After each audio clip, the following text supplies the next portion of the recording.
आज हम लोग नेक्स्ट टॉपिक को डिस्कस करेंगे।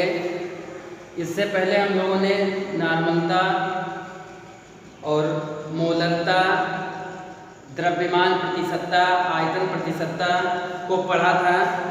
अब उसके आगे एक टॉपिक और भी है आपका मोलरता क्या है, इसको पढ़ेंगे हम लोग।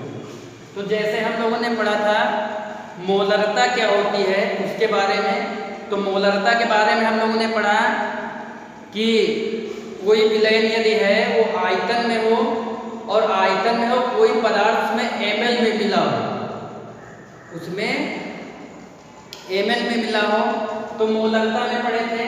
यहाँ पे क्या होगा कि मोलरता क्या होगी, जो विलायक पदार्थ होंगे। जैसे हम लोगों ने पहले पढ़ा था कि क्या विलायक क्या होते हैं, विलय क्या होते हैं। तो हमने बताया था विलयन में कि अगर कोई विलयन यहाँ पे है तो जिसमें जो अधिक मात्रा में हो, जो अधिक मात्रा में हो, जो अधिक मात्रा में हो उसको क्या कहते थे, उसे हम विलायक कहते थे। और जो कम मात्रा में हो, यानी जो कम मात्रा में हो, कम मात्रा जिसकी हो, उसको हम क्या कहते थे, उसे हम विलय कहते थे। ये आप लोग पहले ही पढ़ चुके हैं, इसको आपने पहले पढ़ा। जो कम मात्रा में है उसे हम विलय यानी सल्यूट कहते हैं, और जो अधिक मात्रा में है उसको हम सॉल्वेंट यानी विलायक कहते हैं। जैसे अभी हमने बताया था कि जैसे यहाँ पे हमने कह दिया कि 5 ग्राम NaCl और जो विलायक है वो कितना है, 95 ग्राम।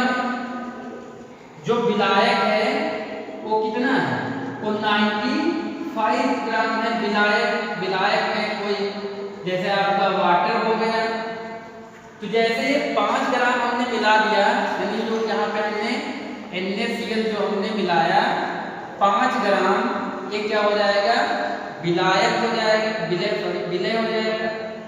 और जो हमने 95 ग्राम मिलाया ये क्या हो जाएगा, विलायक हो जाएगा। ये विलायक विलय, इसको मिला देंगे तो 100 ग्राम विलयन बन जाएगा। तो ये 100 ग्राम में 5 ग्राम क्या है, विलय है, और 95 ग्राम क्या है, विलायक है। तो जहाँ पे हम लीटर की बात ना करके वहाँ पे हम उसका विलय और विलायक का वेट जो है हम किलोग्राम में दर्शाएंगे या किलोग्राम में बताएंगे, तो उसको हम लोग क्या कहेंगे, मोलरता कहेंगे। अब इसकी डिफिनेशन पे हम लोग आते हैं, ये आप लोग समझ गए होंगे क्योंकि इसको हम लोगों ने पहले भी पढ़ा था पहले लेक्चर में। और इसके आगे हम ये पढ़ेंगे मोलरता क्या है, इससे पहले समझा गया। हम मोलरता के बारे में पढ़ेंगे तो मोलरता में ऐसे समझिए, डिफिनेशन आप लोग लिख लीजिएगा। डिफिनेशन सुनिए ध्यान से। 1 लीटर विलायक में, यानी 1 लीटर कोई विलायक है, उसमें उपस्थित विलय पदार्थ के ग्राम अणुओं की संख्या, यानी 1 लीटर यानी 1 किलोग्राम विलायक है, उसमें जो विलय पदार्थ मिलाया गया है उसके ग्राम अणुओं की संख्या, उसके ग्राम अणुओं की संख्या उस विलयन की क्या कहलाती है, मोलरता कहलाती है। उस विलयन की मोलरता कहलाती है, जिसे स्मॉल m से रिप्रेजेंट किया जाता है। तो जिसको स्मॉल m से रिप्रेजेंट करते हैं वो क्या कहलाती है, मोलरता कहलाती है। यानी 1 किलोग्राम, ऐसे समझिए शॉर्ट में डिफिनेशन आप लोग समझ गए। 1 किलोग्राम विलायक, 1 किलोग्राम विलायक में विलय पदार्थ, विलय पदार्थ के ग्राम अणुओं की संख्या, ग्राम अणुओं की संख्या, ग्राम अणुओं की संख्या उस पदार्थ की या उस विलयन की मोलरता कहलाती है। तो मोलरता बराबर क्या होगा, इसके बारे में लोग पढ़ेंगे। तो मोलरता बराबर होगा, मोलरता बराबर होगा विलय पदार्थ, विलय पदार्थ, यहाँ पे हम विलय पदार्थ के मोलों की संख्या भी लिख सकते हैं, या फिर विलय पदार्थ के ग्राम अणुओं की संख्या, ग्राम अणुओं की संख्या बटे क्या हो जाएगा,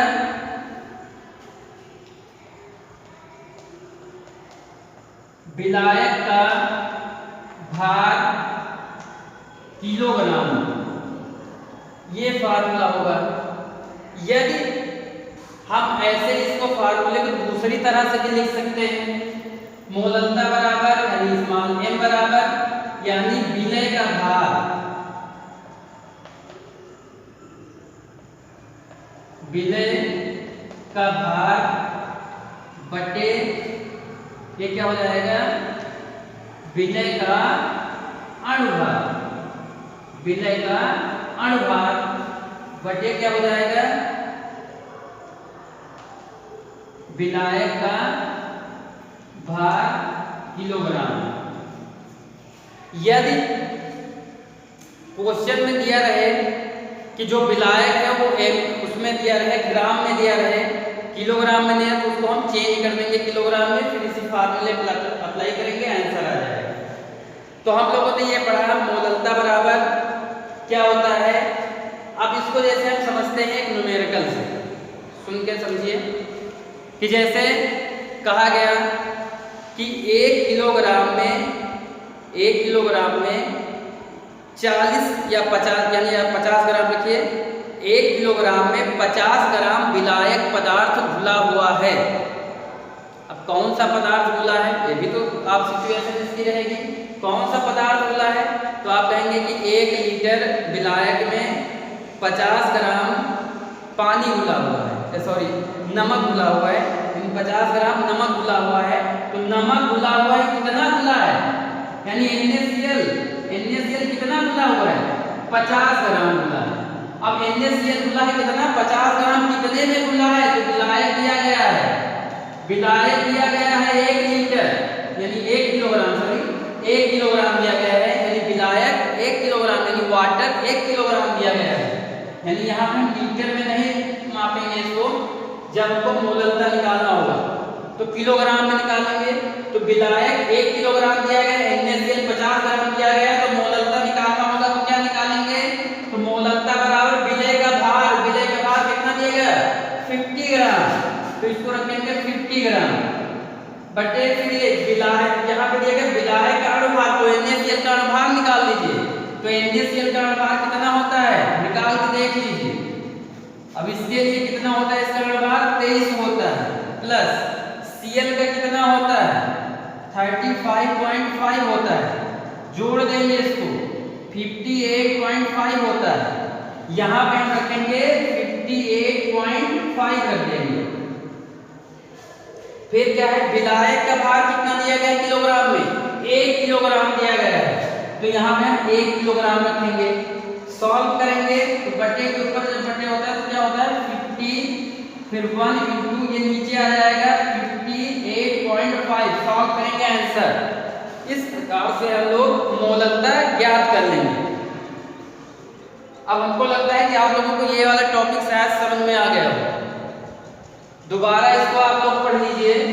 1 किलोग्राम विलायक कोई पदार्थ है जो हमने पहले ही बताया था, यानी जो कोई इसमें क्या होगा, 1 किलोग्राम में विलायक लेंगे, विलायक 1 kg में लेंगे, जो पदार्थ लेंगे वो भी आपका क्या होगा ग्राम में हो जाएगा, यानी ग्राम अणुओं की संख्या हो गई, ये विलय होगी, फिर इसकी मोलंता हम निकाल लेंगे। तो इस तरह से हम लोग इसकी मोलंता ज्ञात कर लेते हैं। फिर आते हैं इसके आगे, पढ़ते हैं हम लोग मोल प्रभाज। तो मोल प्रभाज क्या होता है उसके बारे में हम लोग डिस्कस करेंगे। तो मोल प्रभाज में हम लोग पढ़ेंगे, ध्यान समझिए कि मोल प्रभाज होता क्या है। तो मोल प्रभाज में हम पढ़ेंगे जैसे कि विलय और विलायक, मोल प्रभाज। तो मोल प्रभाज में पढ़ेंगे हम विलय तथा विलायक के जो अणु होते हैं या मोलों की संख्या जो होती है तथा उसमें उपस्थित कुल मोलों की संख्या, तथा उसमें उपस्थित कुल मोलों की संख्या के अनुपात को मोल प्रभाज कहते हैं। जैसे दो चीज होती है विलयन में, एक होता है विलय और एक होता है विलायक। तो विलायक कम मात्रा में होता है तो उसके लिए मोलों की संख्या कम जिसका होगा उसको हम स्मॉल n मान लेंगे, जो अधिक मात्रा में होगा तो उसको हम कैपिटल मान लेंगे। ये चीज तो समझ में आ गई होगी कि जो अधिक मात्रा में है उसके लिए हम कैपिटल और जिसके लिए मतलब जो कम मात्रा में उसके लिए स्मॉल n मानेंगे मोलों की संख्या के लिए। तो डिफ्रेंशिएशन क्या होती है इसको पढ़ते हैं हम लोग। तो मोल प्रभाज बराबर क्या होगा, मोल प्रभाज बराबर किसी विलयन में उपस्थित विलय या विलायक, किसी विलय में उपस्थित विलय या विलायक के मोलों की संख्या तथा विलयन में उपस्थित कुल मोलों की संख्या के अनुपात को मोल प्रभाज कहते हैं, कि संख्या को हम मोल प्रभाज कहते हैं। तो मोल प्रभाज का मतलब हो गया, हम इसको दो स्टेप में जैसे निकालेंगे, पहले विलय के लिए मोल प्रभाज, फिर विलायक के लिए मोल प्रभाज क्या होता है उसको निकालेंगे हम लोग। तो ये चीज ये तो समझ गए आप कि किसी विलयन, जैसे मान लिया कोई विलयन है भैया, उस विलयन में जो विलय है या विलायक उसके मोलों की संख्या, जैसे मान लिया यहाँ पे कितने ग्राम विलय घुला हुआ है, यानी विलय कितने ग्राम है और विलायक कितने ग्राम है, इसको यानी इसके मोलों की संख्या और इसके मोलों की संख्या। तो एक जैसे विलय का निकालेंगे तो विलय की मोलों की संख्या बटे विलयन, विलयन में तो दो चीज आ गया, विलय और विलायक, दोनों की मोलों की संख्या के अनुपात को मोल प्रभाज कहते हैं। तो दोनों को निकालेंगे हम लोग, देखते हैं। तो सबसे पहले जैसे हम निकाल रहे हैं विलय के मोलों की संख्या, तो विलय के मोलों की संख्या जैसे निकालना होगा तो यहाँ पे क्या होगा, मोलों की संख्या विलय के लिए हम यहाँ पे मान लेंगे, यहाँ ध्यान से आप देखिए कितने में, यहाँ पे विलय के लिए मोलों की संख्या स्मॉल है और मोलों की संख्या बराबर क्या होता है, नहीं n बराबर क्या होता है ये भी समझ लेते हैं। n बराबर होता है भार बटे अणुभार। तो स्मॉल n है ना, तो वेट उसका क्या लिखेंगे, स्मॉल w लिखेंगे, और भार उसका मॉलिक्यूलर मास जो होगा उसको स्मॉल m लिखेंगे। ये विलय के लिए हो गया। तो विलायक के लिए क्या होगा, अब भाई विलायक ज्यादा, हमने पहले ही बताया था विलायक ज्यादा होगा, तो विलायक जब ज्यादा होगा उसके लिए हम बड़ा मानेंगे। तो विलायक के लिए क्या मानेंगे, विलायक के लिए मोलों की संख्या क्या हो जाएगी, यानी कैपिटल N हो जाएगी। तो ये N के लिए क्या मानेंगे, इसके लिए सूत्र क्या हो जाएगा, तो कैपिटल N बराबर भी हमने पढ़ा था, ये भार बटे अणुभार पढ़ा था। तो भार के लिए कैपिटल N है तो इसका वेट भी बड़ा मान लेंगे, इसके लिए कैपिटल W, और अणुभार इसका कितना होगा, अणुभार यानी कैपिटल M हो जाएगा। ये चीज आप ध्यान में रखिएगा। अब क्या है, विलय के लिए मोलों की संख्या ये निकालेंगे। तो विलय के लिए आपने लिखा है, विलय के लिए मोलों की संख्या क्या हो जाएगी, यानी विलय क्या, भार बटे अणुभार, यानी भार बटे अणुभार। तो विलय के लिए तो स्मॉल n माने थे, तो इसके लिए स्मॉल n, फिर अणुभार यानी भार बटे अणुभार यानी small w upon small m, ये हो जाएगा। तो हम यहाँ पे विलय का मोल प्रभार निकालेंगे, विलय का मोल प्रभार, विलय का मोल प्रभार। तो यहाँ पे हो जाएगा n, यानी हमने पढ़ा था विलय का, यानी विलय की मोलों की संख्या अपान विलयन में उपस्थित कुल मोलों की संख्या। तो विलयन में उपस्थित कुल मोलों की संख्या क्या हो, विलयन कब बनेगा, विलय तथा विलायक से। तो हो जाएगी small n plus capital N। फिर इसको हम क्या करेंगे, W की फॉर्म में लिखेंगे। तो क्या हो जाएगा, इसके लिए हमने क्या पढ़ा, n तेरा W। तो इसके लिए आगे क्या लिख सकते हैं, हम आगे लिख सकते हैं इसके लिए लिखेंगे हम स्मॉल w अपान स्मॉल m बटे क्या लिखेंगे, फिर यहाँ स्मॉल n है तो स्मॉल n के लिए स्मॉल w अपान स्मॉल m प्लस, और फिर कैपिटल N है तो कैपिटल N के लिए क्या हमने पढ़ा था, कैपिटल W अपान कैपिटल M। ये किसके लिए मोल प्रभार हो गया, विलय के लिए हो गया। किसके लिए हो गया, विलय के लिए हो गया। अब हम किसके बारे में लिखेंगे, विलायक के बारे में लिखेंगे। तो विलायक के लिए मोल प्रभार क्या होगा, तो विलायक के लिए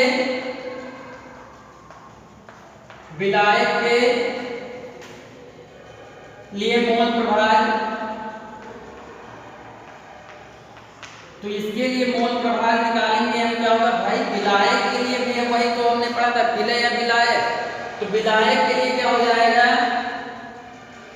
इस कैपिटल N हमने बताया था, विलायक के लिए कैपिटल N मानेंगे, नंबर ऑफ मोल, फिर ये होगा small n plus capital N। अब इसके लिए कैपिटल N बराबर हमने क्या लिखा था, कैपिटल के लिए मोलों की संख्या बराबर भार बटे अणुभार। तो कैपिटल N बड़ा N है तो उसके लिए वेट भी बड़े में होगा, यानी ज्यादा है, विलायक ज्यादा है तो ज्यादा के लिए हम कैपिटल मानेंगे।